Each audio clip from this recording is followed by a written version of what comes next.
Je suis avec Jean-François Korobelnik à Orlando. Jean-François, il y a eu une session ce matin, enfin même toute la journée, qui s'appelle iCelerator, dans laquelle on t'a parlé de chirurgie robotisée. Explique-moi, donc on ne sert plus à rien, quoi.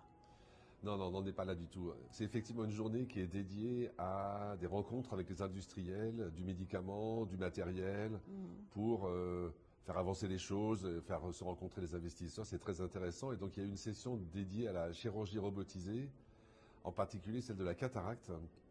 Et ça m'a paru intéressant. Donc il y a vraiment des équipes qui travaillent beaucoup là-dessus. Alors le premier abord, c'est de se dire, non, on n'a pas besoin de robots. Et puis en fait, c'est mon impression de départ. On se dit, bon, la main du chirurgien fait bien. Mais d'une part, il y a des besoins énormes dans un certain nombre de pays où les chirurgiens ne sont pas assez nombreux. Et d'autre part, il y a un apprentissage de la chirurgie qui prend du temps, qui s'accompagne toujours d'un peu de casse, même si on travaille sur simulateur, c'est pas facile. Et donc je me suis rendu compte que les robots pour la chirurgie sont déjà assez présents. Par exemple, la chirurgie réfractive, le patient il a plein de mesures en consultation et puis après il s'allonge sous une machine, on appuie sur un bouton et c'est la le machine robot qui qui fait tout, qui Oui. coupe la cornée et tout et tout.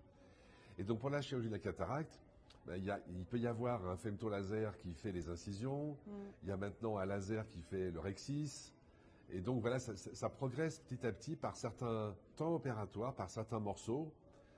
On n'est pas encore à faire faire la chirurgie entièrement par un robot tout seul, mais on est dans une phase où se développent des aides, des temps opératoires qui sont faits par un robot. Et la conclusion, c'était d'ici environ 5 à 10 ans, les robots seront très présents, voire omniprésents, dans la chirurgie de la cataracte pour améliorer le pronostic de la chirurgie et limiter le risque de soucis. Donc j'ai trouvé ça intéressant, innovant, et moi qui étais un peu réticent et qui croyais pas trop, je me suis dit, ah tiens, peut-être finalement que ça bouge quand même dans cette direction-là. Super, merci.